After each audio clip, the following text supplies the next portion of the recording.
জীবনের নতুন অধ্যায় শুরু করছেন মমতা কুলকার্নি। একসময়ে অক্ষয় কুমার, আমির খান, সলমান খান, গোবিন্দা, সঞ্জয় দত্তের মতো অভিনেতাদের সঙ্গে জুটি বেঁধেছিলেন। এবার তিনি সন্ন্যাসের পথে।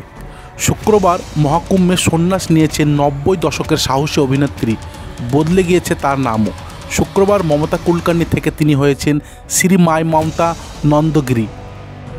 মহাকুম্ভের কিন্নির আখড়ায় মহামণ্ডলেশ্বর রীতির মাধ্যমে সন্ন্যাস গ্রহণ করেন তিনি।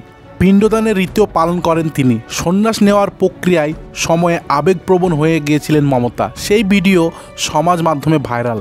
গেরুয়া বস্ত্র, গলায় রুদ্রাক্ষের মালা ও এলোমেলো চুল, কপালে তিলক। এভাবেই বসেছিলেন তিনি জীবনের নতুন অধ্যায় শুরু করতে। মন্ত্রপাঠের সঙ্গে চলছিল সন্ন্যাস ধরনের প্রক্রিয়া। সেই মুহূর্তে কেঁদে ফেলেন মমতা। তার গলায় পরিয়ে দেওয়া হয় এক নতুন মালা। উপস্থিত সন্ন্যাসীরা তার মাথায় ঢেলে দেন দুধ স্নানের পর আরও এক গেরুয়া বস্ত্রে মুড়ে দেওয়া হয় মমতাকে।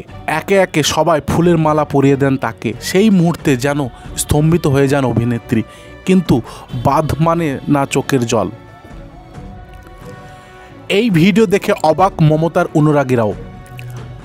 এই দিন কিন্নর আখড়ায় আচার্য মহামণ্ডলেশ্বর অর্থাৎ লক্ষ্মীনারায়ণ ত্রিপাঠী ও জুনা আখড়ার আচার্য স্বামী জয় অর্শানন্দ গিরির সঙ্গেও দেখা করেন মমতা।